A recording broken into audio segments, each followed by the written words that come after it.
Siapa sebenarnya Wali Songo? Apakah mereka benar-benar dikirim dari negeri yang jauh? Atau justru lahir dari bumi Nusantara sendiri? Di balik kisah mereka, tersembunyi strategi dakwah yang luar biasa. Sederhana, tapi mengubah sejarah Indonesia selamanya. Maka bagaimanakah kisah mereka? Maka tonton video ini sampai akhir.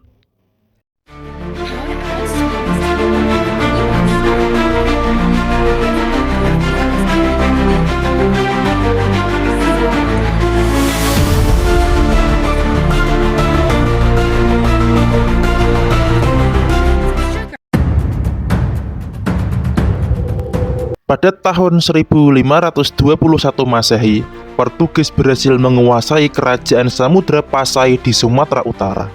Jatuhnya kerajaan Pasai ke tangan Portugis menjadikan banyak rakyat Pasai mengungsi, terutama ke Kesultanan Islam Demak Bintoro. Salah satu pemuda Pasai yang berhasil mengungsi ke Kesultanan Islam Demak Bintoro adalah Fathahillah. Maka, siapakah pemuda yang bernama Fathahillah ini? Maka jangan kemana-mana, tonton video ini sampai selesai. Beliau bernama asli Tubagus Pasai atau Fadilah Khan. Beliau lebih dikenal dengan julukannya yaitu Fathahillah. Lahir pada tahun 1490 Masehi dan wafat pada tahun 1570 Masehi di Cirebon. Beliau adalah putra dari seorang ulama Pasai yang bernama Maulana Abdul Ghafur. Setelah Pasai jatuh ke tangan Portugis pada tahun 1521 Masehi, akhirnya Fathahillah hijrah ke Mekah selama 3 tahun untuk melaksanakan ibadah haji dan mendalami ilmu agama. Ketika Fathahillah pulang ke Pasai setelah 3 tahun hijrah di Mekah, dia dapati bahwa Pasai masih dikuasai Portugis. Karena tidak ingin dibuah kekuasaan Portugis, akhirnya Fathahillah hijrah ke Kesultanan Islam Demak Bintoro pada tahun 1524 Masehi. Pada tahun 1524 Masehi, Fathahillah hijrah ke Kesultanan Islam Demak Bintoro, dan di sana Fathahillah mengabdi dengan sangat baik kepada Raja Demak, yaitu Sultan Trenggono.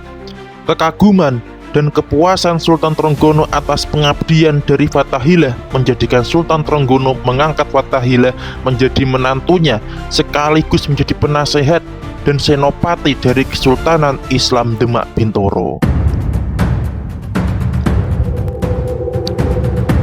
Pada tanggal 22 Agustus tahun 1522 Masehi, terjadi perjanjian antara Portugis dengan Kerajaan Siwabudo Pajajaran, yang dimana isi dari perjanjian itu, Kerajaan Pajajaran diperbolehkan berbisnis menjual lada pada Portugis, akan tetapi sebagai gantinya Portugis punya hak untuk mendirikan benteng di Sunda Kelapa dan menguasainya.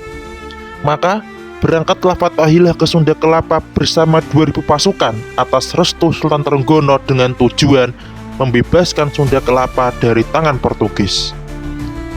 Dalam perjalanan, Fathahillah dan pasukannya singgah dulu di Cirebon untuk meminta restu kepada Sunan Gunung Jati. Di Cirebon juga Fathahillah dapat bantuan senjata, makanan dan tambahan pasukan dari Sunan Gunung Jati. Lalu pada tahun 1526 Masehi, pecahlah pertempuran antara gabungan pasukan Islam Demak dan Cirebon melawan pasukan Pajajaran yang mencoba mempertahankan Sunda Kelapa. Dan dalam pertempuran sengit ini, pasukan Pajajaran berhasil dikalahkan dan Sunda Kelapa jatuh ke tangan pasukan Islam Demak dan Cirebon. Informasi jatuhnya Sunda Kelapa ke tangan pasukan Demak dan Cirebon terdengar oleh Portugis. Akhirnya Portugis mengirim armada perangnya di bawah kepemimpinan Francisco de Sá dengan tujuan merebut kembali Sunda Kelapa dari tangan pasukan Islam Demak dan Cirebon. Lalu pada tanggal 22 Juni 1527 Masehi, terjadilah pertempuran hebat antara pasukan Islam Demak dan Cirebon melawan armada perang Portugis. Dan dalam pertempuran ini, armada perang Portugis berhasil dikalahkan dengan sangat telak oleh pasukan Islam Demak dan Cirebon. Kemenangan besar ini menjadi kabar gembira bagi seluruh kaum muslimin di Nusantara pada masa itu. Akhirnya Sultan Trenggono mengangkat Fathahillah menjadi gubernur Sunda Kelapa. Untuk mengenang kemenangan besar ini, Fathahillah mengganti nama Sunda Kelapa menjadi Jayakarta, yang berarti kemenangan yang sempurna. Teman-teman semua yang dirahmati Allah, mungkin sekian pembahasan kita mengenai sejarah Islam di Pulau Jawa.